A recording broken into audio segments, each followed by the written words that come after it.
Bonsoir, bienvenue à tous. Merci de nous retrouver pour ce journal. Nous sommes le mardi 4 janvier 2011. Je vous donne les titres.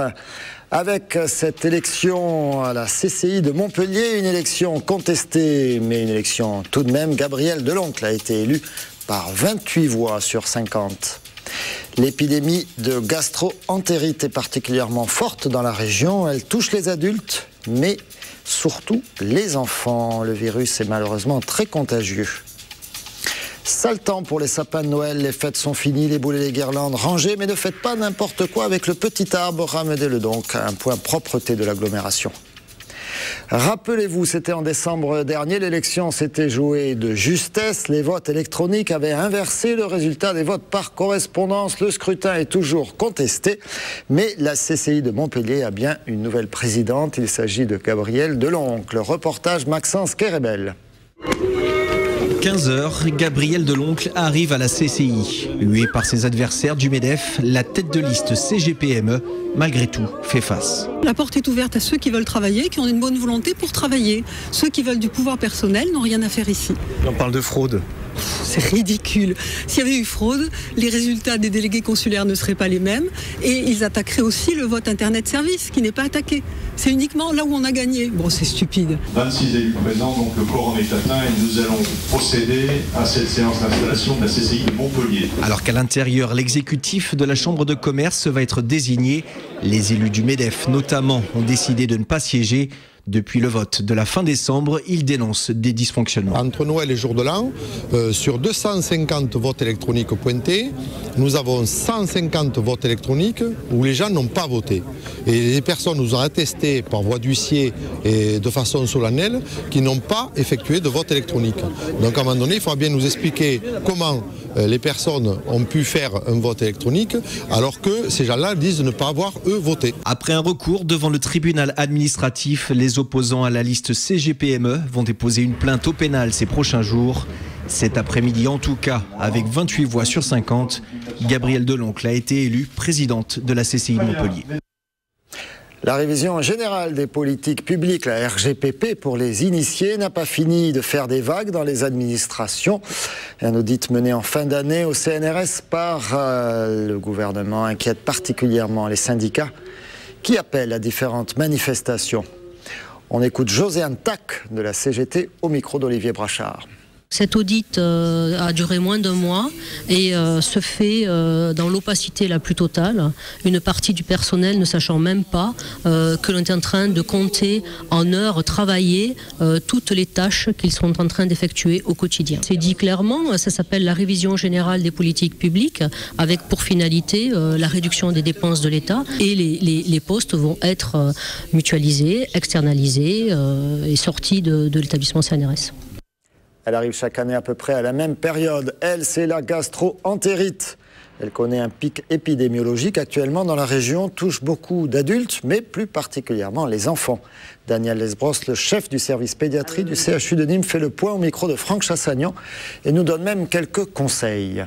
Là, on est rentré en pleine épidémie actuellement et on est en hospitalisation importante de nourrissons, à la fois pour des troubles digestifs aigus, la gastro-entérite, et à la fois pour des problèmes respiratoires qu'on appelle la bronchiolite aiguë. Et donc, sur les données que nous transmet ces centres de référence épidémiologique, on voit bien que chaque année, on a un pic de recrudescence de cette pathologie qui vont saturer les urgences et nos services, bien sûr, de ces jeunes nourrissons. Dès qu'un bébé, on le voit, soit est enrhumé, soit des ennuis digestifs, il ne faut pas que les autres petits frères et sœurs s'approchent trop. Il faut supprimer les accolades et les embrassades pendant quelques jours. Et surtout, se laver les mains chaque fois qu'on approche de son nourrisson et chaque fois qu'on a fini de s'en occuper pour passer au petit frère ou à la petite sœur, etc. C'est essentiellement des mesures d'hygiène, mais malheureusement, malgré ce virus, il diffuse facilement.